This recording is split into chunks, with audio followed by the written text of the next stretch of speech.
এত ভাবিস? তুই ভেবে বল দেখি, উপস্থিত কাজ উপস্থিত ভাবনা ছেড়ে কি এইসব বাজে ভাবনা নিয়ে থাকা ভালো? সকল ভাবনারই তো সময় আছে। এই কথাটা বড় গুরুতর মা, আমি হঠাৎ এর উত্তর দিতে পারবো না। এটা কিছুদিন ভাবতে হবে, ভেবে পরে বলবো। আমি যে কথাই বলি তোর ভাবনা তাতে কেবল বেড়েই ওঠে, কিছুতেই আর কমে না। কাজ নেই বাপু, আমি আর কাউকে পাঠিয়ে দিই? ছি নুরু, তুই কি পাগল হলি? ছেঁড়া চাদর, এক মুখ দাড়ি, সব মুখে ভাত নিয়ে ভাবনা।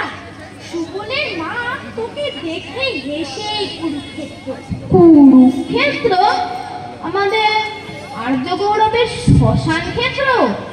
মনে পড়লে শরীর রোমাঞ্চিত হয় না? অন্তঃকরণ অধীর হয়ে ওঠে না? আহা, কত কথা না মনে পড়ে, কত ভাবনায় জেগে ওঠে। বলো কি মাসি, হেসেই কুরুক্ষেত্র? তার যে বলো না কেন, কেঁদেই কুরুক্ষেত্র। ও মা, এ যে কাঁদতে বসলো। আমাদের কথা শুনলে এর সব উপস্থিত হয়। কাজ নেই বাপু। ও নুরু, সূর্য যে অস্ত যায়। ছি দিদিমা, সূর্য তো অস্ত যায় না, পৃথিবী উল্টে যায়। রসো, আমি তোমাকে বুঝিয়ে দিচ্ছি। একটা গোল জিনিস কোথাও নেই? এই তোমার মাথা আছে, মুন্ডু আছে, কিন্তু মাথা যে বদ্ধ, মাথা যে ঘোরে না। তোমারই ঘোরে না, তোমার রকম দেখে পাড়া শুদ্ধ লোকের মাথা ঘুরছে। আর তোমায় বোঝাতে হবে না, এদিকে ভাত জুড়িয়ে গেল, কাজী বন বন করছে। ছি দিদিমা, এটা যে তুমি উল্টো কথা বললে। মাছি তো ভন ভন করে না, মাছির ডানা থেকে এই রকম শব্দ হয়। রসো, আমি তোমাকে প্রমাণ করে দিই। কাজ নেই তোমার প্রমাণ করে। জাদু, তোমার মামাকে দণ্ডবোধ করো। ছি মা, ওকে ভুল শিখিও না।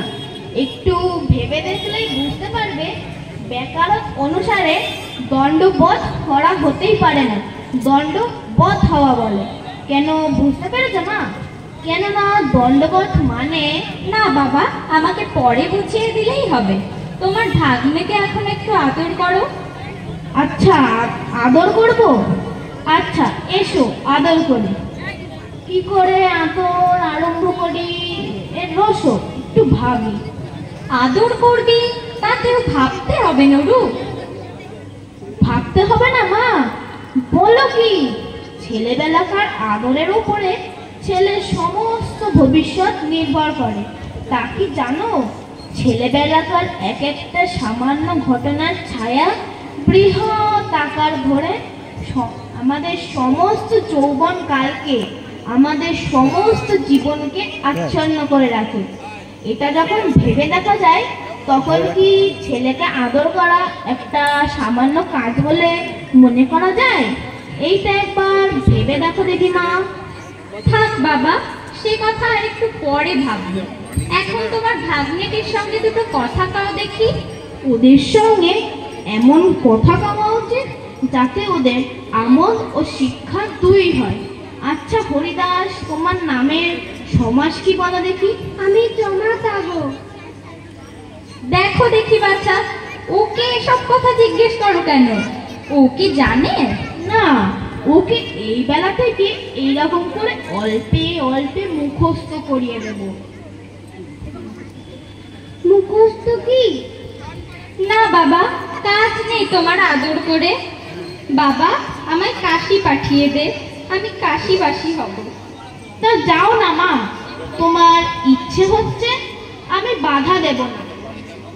আমিও যাব। নুরু আমার সকল কথাতেই ভেবে অস্থির হয়ে পড়ে।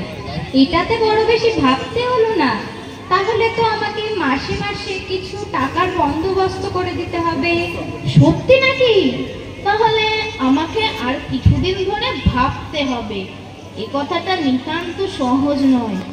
আমাকে এক সপ্তাহ ভেবে পরে বলবো।